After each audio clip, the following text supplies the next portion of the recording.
Choy, pakinggan mo ang kwento. Dear Papa Choy, ng pusong naligaw sa mundo. Dear Papa Choy, kung pag-ibig ay Dear Papa Choy, magandang araw sa inyo. Palagi akong nakikinig sa mga kwento ninyo habang gumagawa ng gawaing bahay, na parang may kausap lang at ang gaan sa pakiramdam. Lalo na at may aral na napupulot sa mga kwento ninyo. Ako nga pala si Jean, 35 years old na ngayon, from Laguna. Hindi ito ang tunay kong pangalan, maging ang mga sangkot sa kwento kong ito. Gusto ko lang ibahagi ang isang katangahan, karanasan ko sa buhay noon. Hindi para ipahanga, kundi para maging aral sa iba.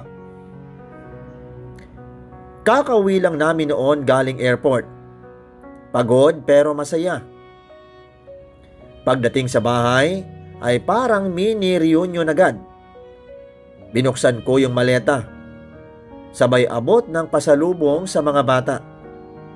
Chocolates, damit, at kung ano-ano.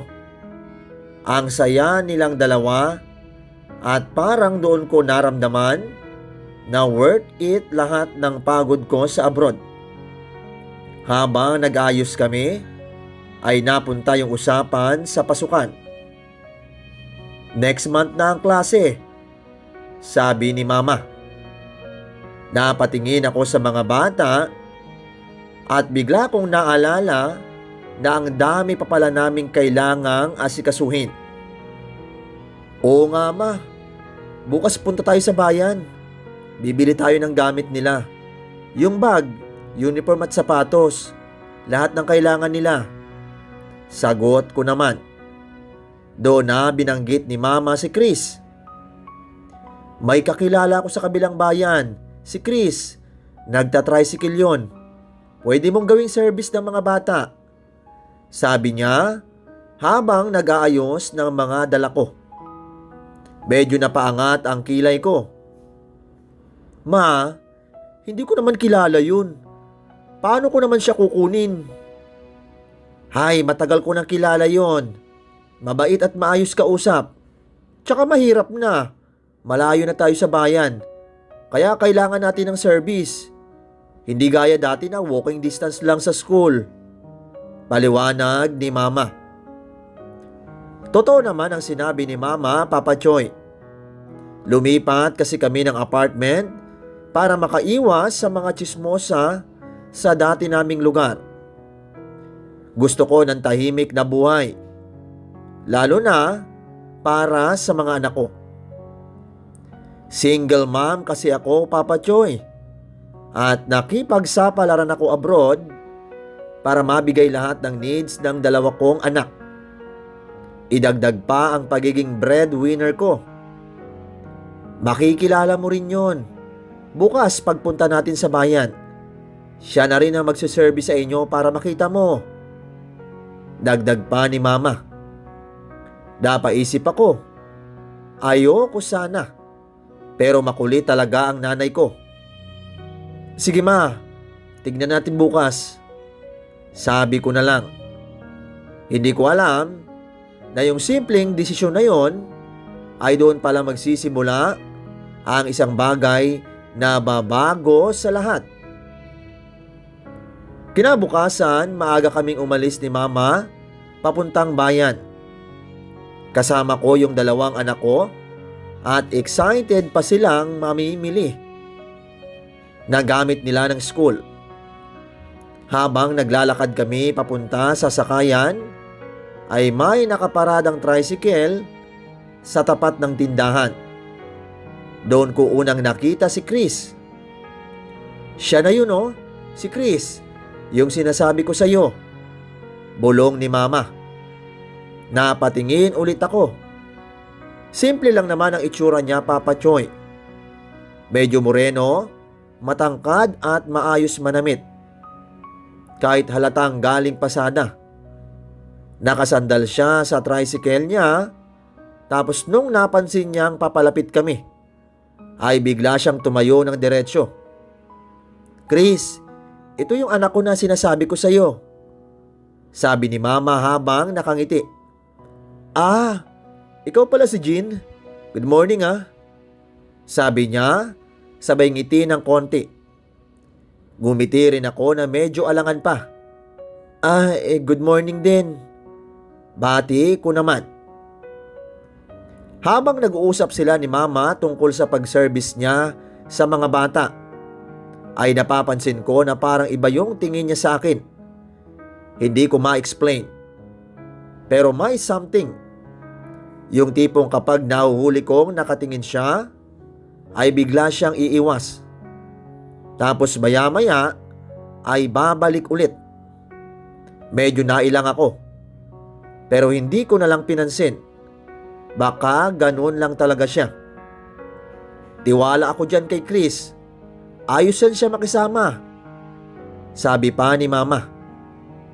Mag-iingat naman ako sa pagdadrive kapag sakay ko ang mga bata, dagdag ni Chris, sabay tingin ulit sa akin.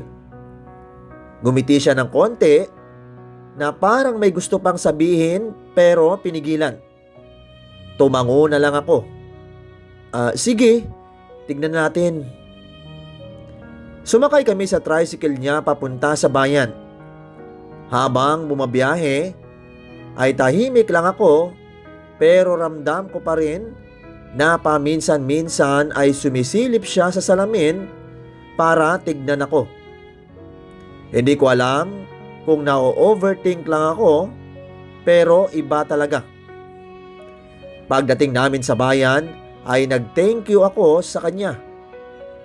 Nag-usap pa sila ni Mama tungkol sa oras ng sundo at hatid. Ako naman ay busy na sa pagbili ng gamit ng mga bata, ng uniform, sapatos, bag at notebooks. Nakakatuwa kasi ang saya ng dalawang anak ko. Pero sa likod ng isip ko ay bumabalik yung tingin ni Chris. Badang hapon na kami natapos. Umuwi rin kami sakay ng tricycle niya. Mas kampante na ako ng konti, pero ganun pa rin na may mga sandali na nahuhuli ko siyang nakatitig. Pagdating namin sa bahay ay nagpaalam na siya. Sige, text nyo na lang ako kung need nyo ng service ha, sabi niya. Tumango si Mama. Oo sige Chris. Ako naman ay tahimik lang. Pagpasok ko sa bahay, ay diretso ako sa kwarto para magpahinga. Pagod din kasi sa maghapong lakad. Habang nagpapahinga ako, ay biglang nag-vibrate yung cellphone ko. Unknown number. Pero binuksan ko. Hi, si Chris ito. Nakuha ko ang number mo kay mama mo para madali mo ko makontak sa pasukan. Napatigil ako sandali. Hindi ko alam kung matutuwa ba ako o maiilang. Medyo mabilis. Pero naiisip ko rin na praktikal nga naman. Kailangan ko rin ang contact niya para sa mga bata. Okay, noted. Thank you. Reply ko. Hindi na siya sumagot agad. Pero ilang segundo lang, nag-text ulit siya. Welcome po. Napangiti ako ng konti at hindi ko rin alam kung bakit. Siguro dahil maayos siyang kausap. Pero may part sa akin na nag-iingat pa rin. Sinave ko yung number niya. Habang tinititigan ko yung pangalan niya sa phone ko, ay hindi ko alam kung bakit parang may kakaibang pakiramdam. Parang simpleng bagay lang. Pero may kutob ako na hindi lang yun basta service. At doon ay hindi ko pa alam na yung simpleng pag-save ko ng number niya ay magiging simula pala ng mas komplikadong kwento. Hindi ko maipaliwanag sa sarili ko kung bakit. Pero habang tumatagal, ay parang nagkakaroon ako ng interes kay Chris. Siguro dahil na rin sa tagal ko sa abroad na wala naman akong naging karelasyon. Puro trabaho lang, padala at pagtitiis. Kaya nung may taong biglang nagbigay ng atensyon, kahit simple lang, ay parang may spark akong naramdaman. Araw-araw nagte-text siya. Simpleng good morning o kaya kumusta kayo. Minsan, tatanungin niya kung okay ba yung mga bata o kaya may kailangan ba ako. Hindi naman siya makulit. Sakto lang. Pero napapansin ko na hinahanap-hanap ko na rin yung messages niya. Hanggang isang araw ay napagkwentuhan namin ni Mama si Chris. Ma, si Chris, matagal mo na ba talagang kilala yun? Tanong ko kunwari casual lang. Oo naman, may pamilya na yon. Mabait na tao yun. Yung asawa niya tahimik lang din. May 2 anak na rin sila. Sagot ni Mama. Parang biglang may kumurot sa akin. Ah, ganun ba? Sabi ko sabay iwas ng tingin. Doon ako medyo natauhan. Parang biglang nawala yung gana ko. Ay mali na to, naisip ko. Kaya kahit nagte-text siya minsan, hindi na ako agad nagre-reply. Nililimitahan ko na rin yung sarili ko. Pero siya ay tuloy pa rin. Hindi nagbago, magalang, maayos. Hanggang sa dumating yung time na kailangan ko ng service papunta sa tiyahin ko sa Quezon. May okasyon kasi doon. At gusto ko ring isama yung mga bata. Ang problema ay nakabudget na yung pera ko para sa pasukan. Pang-start ko ng maliit na negosyo. Ayoko na sanang gumastos pa. Nabanggit ko yun kay Chris habang hinahatid niya kami isang araw. Sayang nga eh. Gusto ko sanang pumunta sa Quezon sa weekend. Kaso, wala na akong extra budget para sa pamasahe. Sabi ko. Bigla siyang napatingin sa akin sa salamin. Kung okay lang sa'yo, ako na lang maghatid. Sabi niya. Napakunot noo ako. Ha? Magkano? Umiling siya. Hindi na. Libre na lang. Gusto ko lang din makapunta doon. Tatambay ba? Nagulat ako. Sigurado ka? Ang layo nun ah. Oo naman, okay lang yun. Sagot niya, sabay ngiti. Hindi ko maipaliwanag pero natuwa ako, Papa Choy. Siyempre, sino ba naman ang tatanggi sa libre? Lalo na kung kailangan talaga. Dumating yung araw ng alis namin, maaga siyang dumating. Malinis yung tricycle niya at parang pinaghandaan niya talaga. Buong biyahe ay kwentuhan lang kami. Mas naging komportable na ako sa kanya. Pagdating sa bahay ng tiyahin ko, ay medyo may inuman na rin. Hindi ko alam na umiinom din pala si Chris. Kasi nung pinatagay siya ng pinsan ko, ay tinanggap niya yung baso. Hindi naman siya nagpakalasing. Sakto lang kasi nga magdadrive pa. Habang nandoon kami ay napapansin ko na todo asikaso siya sa akin. Kapag may kukunin ako, ay siya na ang gagawa. Kapag may kailangan yung mga bata, ay siya agad ang kikilos. Jean, ito, kumain ka muna. Sabi niya sabay abot ng plato. Hindi, okay lang ako. Sagot ko. Di na, kumain ka muna oh. Ako nang bahala sa mga bata. Sabi niya ulit. At totoo nga, Papa Choy. Binantayan niya yung mga anak ko na parang sarili niya. Nakipaglaro pa siya sa kanila. Tinulungan kumain at sinigurong okay sila. Doon ko lalong naramdaman yung kakaiba. Parang hindi na lang siya basta driver, parang may care. Parang totoong may malasakit. Habang nakaupo ako, at pinapanood siya mula sa malayo, ay hindi ko maiwasang mapangiti. Pero kasabay nun ay may konting kaba rin. Kasi alam ko sa sarili ko na may mali na.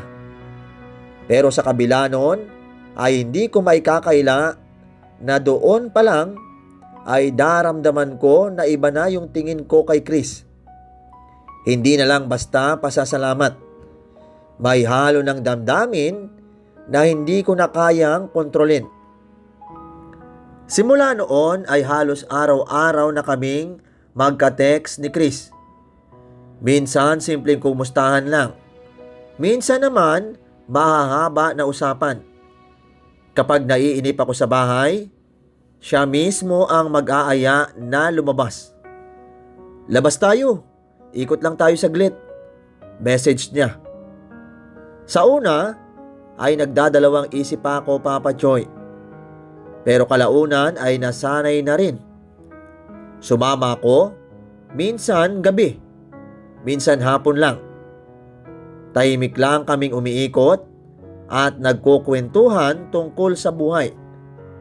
Hanggang sa isang gabi, habang nakahinto kami sa isang madilim na parte ng kalsada, ay bigla siyang nagsalita. Jean, may aaminin ako. Sabi niya. Ano yun? Gusto kita. Parang natigilan ako at hindi agad nakasagot. Chris, may asawa ka. Sagot ko ng diretsyo. Alam ko, pero iba yung nararamdaman ko sa'yo. Sabi niya. Umiling ako. Malito, hindi pwede. Sandaling katahimikan, pero hindi siya tumigil. Wala namang makakaalam, tayo lang. Mag-iingat naman tayo eh. Dagdag niya pa. Doon ako lalong nalito, Papa Choy. Dahil alam kong mali. Alam kong may masasaktan. Pero sa totoo lang, ay masaya ako kapag kasama ko siya. Yung saya na matagal ko nang hindi naramdaman. Ilang araw kong nag-isip. Nilalabanan ko yung sarili ko. Pero sa huli ay bumigay din ako. Sige, pero dapat secret lang. Sabi ko sa kanya. Doon na nagsimula lahat, Papa Choy. Mas lalo siyang naging sweet sa akin. Mas maalaga at mas present. Hindi lang siya driver, kasi parang naging sandalan ko na rin siya. Kahit sa maliliit na bagay ay nandyan siya. Dumating yung pasukan at siya yung naghahatid sundo sa mga bata. Pero hindi na siya nagpapabayad. Okay na yun. Tayo naman eh. Sabi niya. Hindi ko alam kung matutuwa ba ako o dapat kabahan. Pero mas pinili kong maramdaman yung saya. Pakiramdam ko ay may kaagapay na ako. May taong nandyan para sa akin.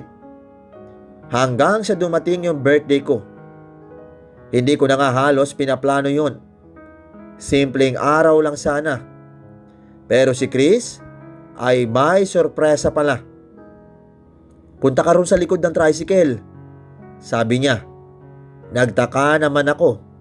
Bakit? Basta, punta ka lang. Pagpunta ko doon, ay may nakita kong malaking paper bag. Yung galing sa Blue Magic. Medyo kinabahan ako. Pero binuksan ko. Pagtingin ko sa loob, ay isang malaking teddy bear na panda. Napangiti ako agad. Yun kasi talaga yung favorite ko. Ano ba yan siya? Halos hindi makapaniwala na sabi ko. Hindi ko napigilan at napayakap ako sa kanya. Thank you ha. Bulong ko. Buti na lang ay wala masyadong tao. Nasa school lang ang mga bata. Si mama nasa bayan, pati mga kapatid ko ay wala rin. Sobrang saya ng puso ko nun. Yung tipong parang bumalik ako sa pagiging dalaga na kinikilig sa simpleng effort. At doon lalo akong nahulog. Hanggang sa dumating yung punto na hindi na lang basta yakap o simpleng hawak kamay. Naging mas malalim na yung relasyon namin. Nag-uusap na kami at nagpaplano ng mga tagpo na kami lang dalawa. Napagdesisyonan namin na mag-check-in sa hotel. Hindi lang isang beses, kundi maraming beses. Sa bawat pagkakataon na magkasama kami, ay mas lalo kaming nagiging close. Mas lalong tumitibay yung koneksyon namin, kahit alam naming mali. Alam ko sa sarili ko na bawal. Alam kong may hangganan na dapat hindi tinawid. Pero sa tuwing kasama ko siya, ay nakakalimutan ko lahat. Masaya ako, Papa Choy. At yun ang pinili kong panghawakan. Kahit alam kong balang araw, ay may kapalit ang lahat. Hanggang sa isang araw ay nagyaya si Chris ng fiesta sa kanila. Sumama ka na, minsan lang yun. Yaya ni Mama. Sa totoo lang ay ayoko sana. Hindi ako komportable. Alam ko kasi na makikita ko yung pamilya niya, yung asawa niya at mga anak niya, na parang hindi ko kayang harapin. Pero si Chris ang makulit. Punta ka naman, please. Gusto ko nandun ka. Text niya. Hindi ako agad sumagot. Pero sunod-sunod ang message niya hanggang sa napilitan na rin ako. Sige, saglit lang kami ha. Reply ko. Dumating yung araw ng piyesta. Pagdating pa lang namin ay ang dami ng tao. May videoke, maraming pagkain, at may inumin sa gilid. Tipikal na handaan sa probinsya. Pagpasok namin ay sinalubong agad kami ni Chris. Kita ko sa mukha niya yung saya. Buti nagpunta kayo. Sabi niya, sabay tingin sa akin na parang ako lang talaga yung hinihintay niya. Pinakilala niya kami sa asawa niya at medyo kinakabahan ako. Si Jean, anak ni tita. Sabi niya. Gumiti yung asawa niya. Mabait ang dating kasi tahimik lang. Hindi siya yung tipong selosa o clingy. May edad na rin siya. Kaya hindi siya ganon kapraning katulad ng ibang mga asawa. Pasok kayo, kain muna kayo. Sabi pa niya. Tumango ako, pero hindi mawala yung kaba ko. Habang tumatagal ay napapansin ko pa na iba yung trato ni Chris sa akin. Halos ako yung inaasikaso niya. Ako ang inaabutan ng pagkain. Ako ang tinatanong kung okay lang at kung may kailangan pa ba. Jean, ito, tikman mo to. Ako nagluto niyan. Sabi niya sabay abot ng ulam. Hindi, okay na ako.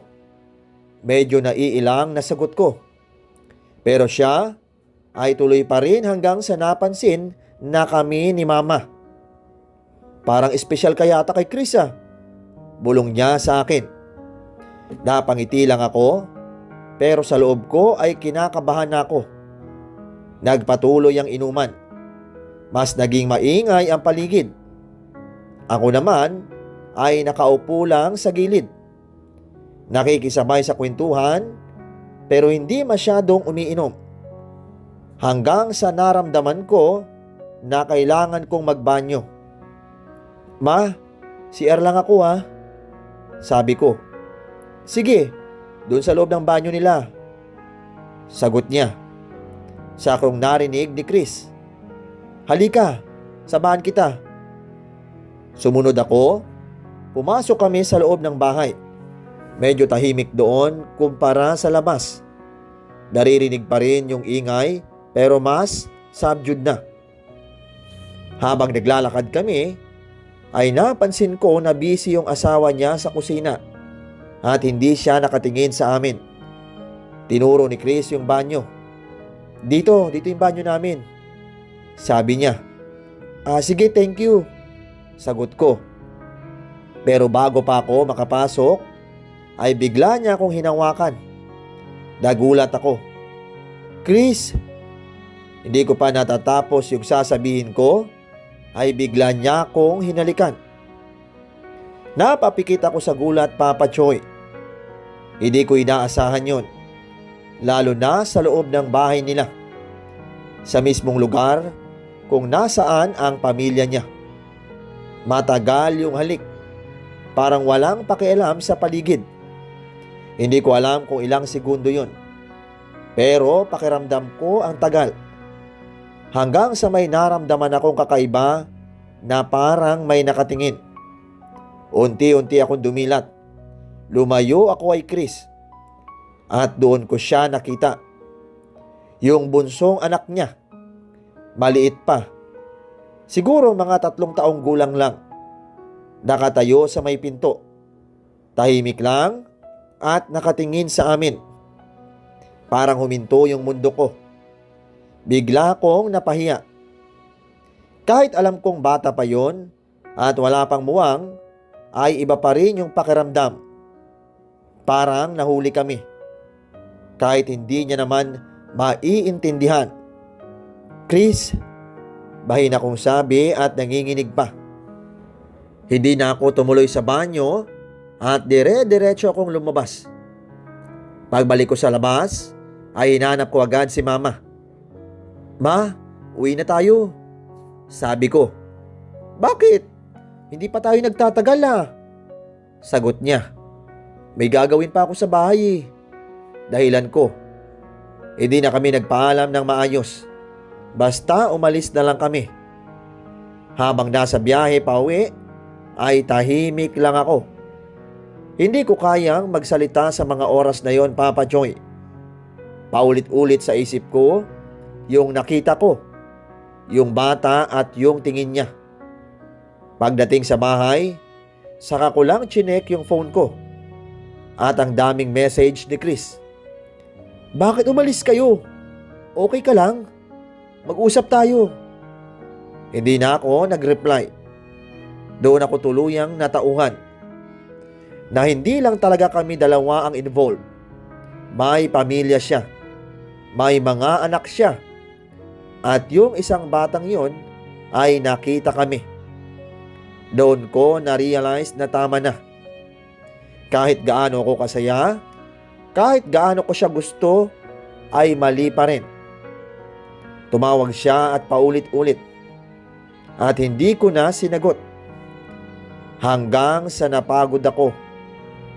Binuksan ko yung phone ko at tinignan ko yung pangalan niya. Huminga ako ng malalim at isang pindot lang ay binlock ko siya. Ayoko na, Papa Choy. Ayoko na ng ganong klaseng buhay. At doon ko pinili na tapusin lahat kahit masakit. Bumalik ako sa abroad para tuluyang makalimot at makalayo sa nakaraan. Hindi naging madali. Pero pinili kong maging matatag para sa mga anak ko. Nagtrabaho ako ng maayos, nag-ipon, at unti-unting binuo ulit ang sarili ko. Doon ko nakilala ang isang afam na walang sabit at hindi namin kailangang magtago. Sa kanya ay natutunan ko kung paano magmahal ng tama nang walang tinatapakan na pamilya. Kasi kami na ang pamilya niya. Sa ngayon, kasama ko na siya at 3 na ang anak ko. Payapa at masaya ang buhay namin. Natutunan ko na ang tunay na pagmamahal ay hindi kailangang itago at hindi kailangang makihati. Maraming salamat, Papa Choy. Alam mo, Jean, ang pagmamahal hindi lang dapat nararamdaman. Dapat tama rin ang pinanggagalingan. Hindi sapat na masaya ka kung may masasakta namang iba. Salamat sa tapang mong piliin ang tama. Kahit mahirap. Ipagpatuloy mo yan. Mga solid na Kapapa Choy, kung may natutunan kayo sa kwento ni Jean, ay huwag kalimutang mag-like, share at mag-subscribe. I-comment nyo rin ang thoughts ninyo. Hanggang sa susunod na kwentuhan, maraming salamat po.